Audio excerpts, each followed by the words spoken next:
मध्य प्रदेश, छत्तीसगढ़, राजस्थान, तेलंगाना और पूर्वोत्तर राज्य मिजोरम में चुनाव की तारीखों की घोषणा चुनाव आयोग ने आज सोमवार 9 अक्टूबर को कर दी है। 7 नवंबर से 30 नवंबर के बीच चुनाव कराए जाएंगे, जबकि 3 दिसंबर को इसके नतीजे घोषित किए जाएंगे। 5 राज्यों में 679 विधानसभाओं के लिए चुनाव होने हैं। भारत निर्वाचन आयोग ने सोमवार को 5 राज्यों के चुनाव की तारीखों का ऐलान कर दिया। तेलंगाना में 30 नवंबर को मतदान होगा, जबकि 3 दिसंबर को नतीजे आएंगे। इसके अलावा मध्य प्रदेश, राजस्थान, छत्तीसगढ़ और मिजोरम में भी चुनाव होने हैं। यूँ तो सभी विधानसभा का चुनाव महत्वपूर्ण है, लेकिन तेलंगाना का चुनाव इस बार काफी दिलचस्प होने वाला है। भारत निर्वाचन आयोग ने मंगलवार को छत्तीसगढ़ विधानसभा चुनाव की तारीखों का ऐलान कर दिया है। राज्य की 90 विधानसभा सीटों पर चुनाव और मतगणना के लिए सभी तैयारियां करने के बाद निर्वाचन आयोग ने तारीखों का ऐलान किया। आयोग ने बताया कि तारीखों के ऐलान के साथ ही राज्य में आदर्श आचार संहिता लागू कर दी गई है। कांग्रेस अध्यक्ष मल्लिकार्जुन खड़गे ने सोमवार 9 अक्टूबर को सरकार और भारतीय जनता पार्टी पर जाति आधारित जनगणना के विषय पर मौन रहने का आरोप लगाया और कहा कि कल्याणकारी योजनाओं में उचित सहभागिता के लिए ये जरूरी है कि कमजोर तबकों की सामाजिक और आर्थिक स्थिति के आंकड़े उपलब्ध हों। इजरायल और हमास के बीच लगभग 48 घंटों से युद्ध जारी है। दुनिया के तमाम देशों ने दोनों पक्षों के बीच हिंसक हमलों को लेकर प्रतिक्रिया दर्ज कराई है।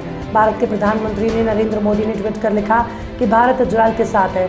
इसके बाद कयास लगाए जाने लगे कि रूस यूक्रेन युद्ध में तटस्थ भूमिका निभाने वाला भारत इजरायल के समर्थन में खड़ा है। चुनावी रणनीतिकार प्रशांत किशोर ने बयान जारी करते हुए लालू राबड़ी और उनके बेटे तेजस्वी यादव पर तंज कसा। सोमवार को पीके ने कहा कि तेजस्वी यादव जैसे नेता अगर देश को नई दिशा देने लगेंगे तो देश का कोई भला होने वाला नहीं है। इसके बावजूद तेजस्वी यादव को मेरी शुभकामनाएं हैं। तेजस्वी के माँ बाप बिहार से मुख्यमंत्री रहे और तेजस्वी खुद उप मुख्यमंत्री हैं। बिहार को तो उन्होंने दिशाहीन कर दिया। तेलंगाना विधानसभा चुनाव की तारीखों के ऐलान पर तेलंगाना बीजेपी अध्यक्ष और केंद्रीय मंत्री जी किशन रेड्डी ने कहा कि मुझ पर भरोसा है कि राज्य में केसीआर बीआरएस सरकार जाएगी और बीजेपी सत्ता में आएगी। कांग्रेस तीसरे स्थान पर रहेगी। जनता मानती है कि केवल बीजेपी ही बदलाव ला सकती है। चुनाव आयोग की ओर से राजस्थान समेत 5 राज्यों में होने वाले विधानसभा चुनावों की तारीखों का ऐलान हो चुका है। राजस्थान चुनाव को लेकर कांग्रेस नेता सचिन पायलट ने कहा कि जनता अपना जनादेश घोषित करने को उत्सुक है। राजस्थान में 23 नवंबर को मतदान होगा। पूरी पार्टी तैयार है। मुझे विश्वास है कि पिछले 25 से 30 वर्षों में जो नहीं हुआ वो इस वर्ष होगा और कांग्रेस राज्य में एक बार फिर सरकार बनाएगी।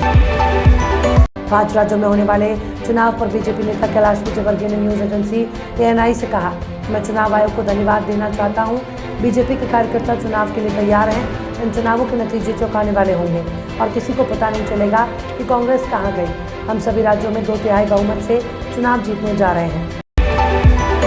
बॉलीवुड स्टार शाहरुख खान इस समय बॉक्स ऑफिस के बादशाह बने हुए हैं। उनकी बैक टू बैक 2 फिल्में पठान और अब जवान ने कमाई के सारे रिकॉर्ड तोड़ दिए। इन दोनों फिल्मों की वजह से शाहरुख खान की जान से मारने की धमकी मिल रही थी। अब मुंबई पुलिस ने शाहरुख खान को Y+ सिक्योरिटी दे दी है। शाहरुख खान को मुंबई पुलिस द्वारा मुहैया कराई गई Y+ सिक्योरिटी में 6 पर्सनल सिक्योरिटी ऑफिसर और 5 वेपन्स के साथ 24 घंटे शाहरुख खान के साथ रहेंगे।